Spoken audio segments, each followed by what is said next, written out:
NDA की जीत होगी और विपक्ष का सुपड़ा साफ होगा। यही विपक्ष दिल्ली में खड़ा होकर बोलता है कि पूरा बजट बिहार का था, और वही विपक्ष बिहार में आके बोलता है कि बिहार को कुछ नहीं मिला।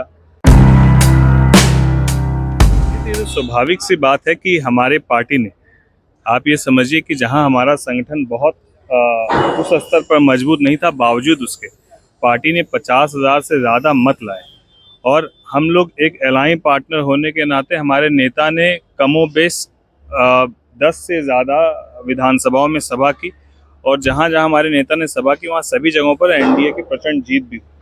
तो ये सामूहिक एक प्रयास था, और एक हमारे पार्टी का हमेशा से ये रहा है कि हम लोग लगभग कमोबेश जहां जहां एनडीए तय करेगा वहां वहां हमारी पार्टी ने चुनाव लड़ने का काम किया, और एनडीए को भी मजबूत किया, और हमारा संगठन का भी वहां पर धीरे धीरे और अब हम लोग मजबूत करने का काम करेंगे। बिहार को लेकर कहा जा रहा है, महागठबंधन के लोग कह रहे हैं कि दिल्ली में चाहे जो कुछ भी हुआ, बिहार में तो तेजस्वी यादव ही मुख्यमंत्री बनेंगे। नहीं, अच्छी बात है। हर पार्टी को ये सोचना भी चाहिए कि बनेगी सरकार, लेकिन अंतोगत्वा दिल्ली जो है वो झांकी है, बिहार अभी बाकी है, और आने वाले समय में आपको देखने को मिलेगा 225 पार एनडीए की जीत होगी और विपक्ष का सुपड़ा साफ होगा। नीतीश कुमार के यहाँ राजद के लोग कह रहे हैं कि इनका 27 चालू हो जाएगा। ठीक है, वो उनकी भाषा, उनकी मर्यादा है। हम लोग पूरे सम्मान के साथ उनका स्वागत करते हैं, और हम लोग कहना चाहते हैं कि अब बिहार की जनता इस बात को बेखूबी समझ चुकी है कि उनके कथनी और करनी में कितना अंतर है। और दूसरी बात, महागठबंधन कितना एक है ये लोकसभा चुनाव के वक्त भी पता चला, दिल्ली में विधानसभा चुनाव में पता चला, और आने वाले समय में जो गठबंधन विपक्ष का है वो गठबंधन रहेगा कि नहीं रहेगा, ये भी आने वाले कुछ समय में आपके सामने स्पष्ट हो जाएगा। नीतीश कुमार के पुत्र निशांत को लेकर कहा जा रहा है कि राजनीतिक एंट्री होगी और हरनौत विधानसभा क्षेत्र से चुनाव लड़ेंगे। युवाओं का स्वागत है, और कोई यदि युवा सकारात्मक सोच के साथ राजनीति में आते हैं तो बिल्कुल उनको आना चाहिए, उसमें क्या दिक्कत है।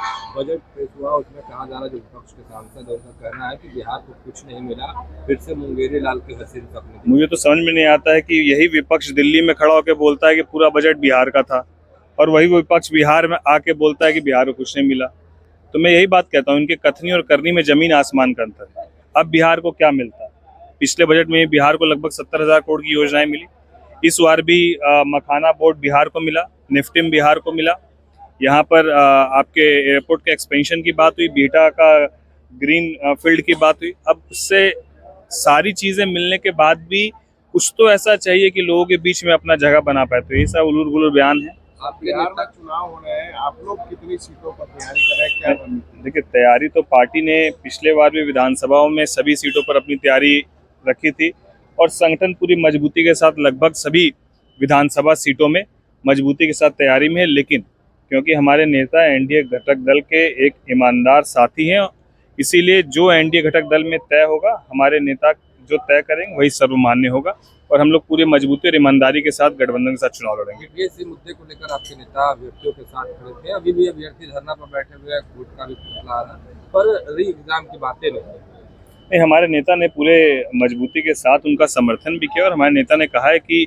इसकी समीक्षा होनी चाहिए, और इसको लेकर एक कमेटी बना के, एक दल बना के छात्रों का भी वो मुलाकात करने के लिए उन्होंने उस वक्त भी कहा था। उस पर कुछ बात भी है, उसके बाद आगे क्या हुई हम लोग उस पर देखते हैं। आप लोग सत्ता पक्ष के साथ हैं, जिस तरह चिराग पासवान जी का बयान आया कि बीपीएससी परीक्षा जो है रद्द होनी चाहिए, लेकिन सरकार के कोई भी अधिकारी इस मामले में कुछ बोलने को तैयार नहीं। देखिए, सत्ता पक्ष में रही या विपक्ष में रहे, आपकी राजनीति जनता तय करती है, तो जनता के मुद्दों को आपको उठाना होगा। इसमें पक्ष और विपक्ष कोई मुद्दा ही नहीं।